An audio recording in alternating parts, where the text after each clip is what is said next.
The Holy Bible, New Testament, New International Version. The Book of Galatians chapter 2, verse 1 to 21. Paul accepted by the apostles. Then after 14 years, I went up again to Jerusalem, this time with Barnabas. I took Titus along also. I went in response to a revelation and, meeting privately with those esteemed as leaders, I presented to them the gospel that I preach among the Gentiles. I wanted to be sure I was not running, and had not been running my race in vain. Yet not even Titus, who was with me, was compelled to be circumcised, even though he was a Greek.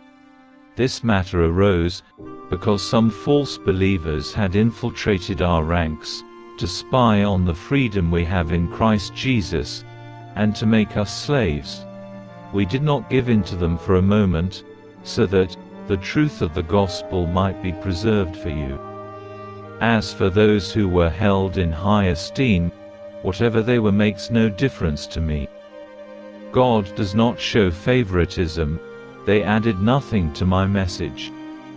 On the contrary, they recognized that I had been entrusted with the task of preaching the gospel to the uncircumcised, just as Peter had been to the circumcised.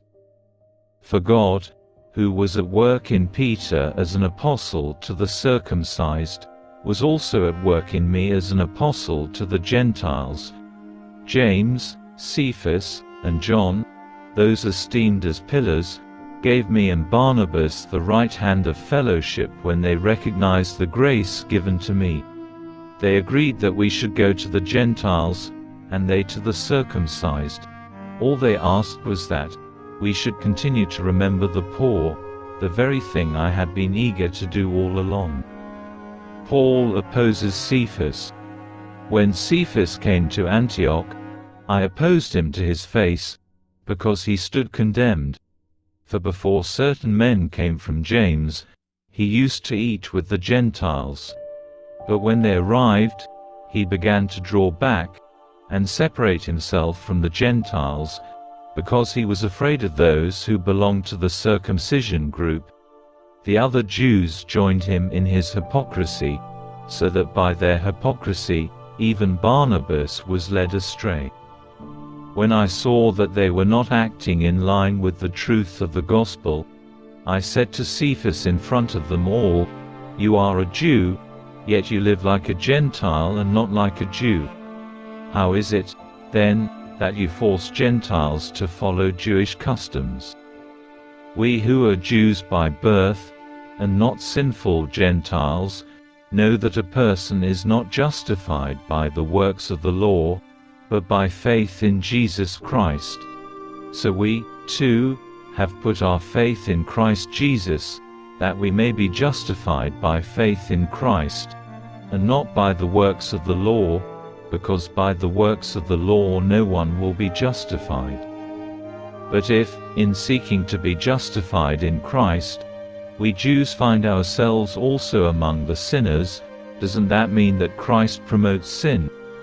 Absolutely not. If I rebuild what I destroyed, then I really would be a lawbreaker. For through the law I died to the law, so that I might live for God. I have been crucified with Christ, and I no longer live, but Christ lives in me. The life I now live in the body, I live by faith in the Son of God, who loved me, and gave himself for me. I do not set aside the grace of God, for if righteousness could be gained through the law, Christ died for nothing.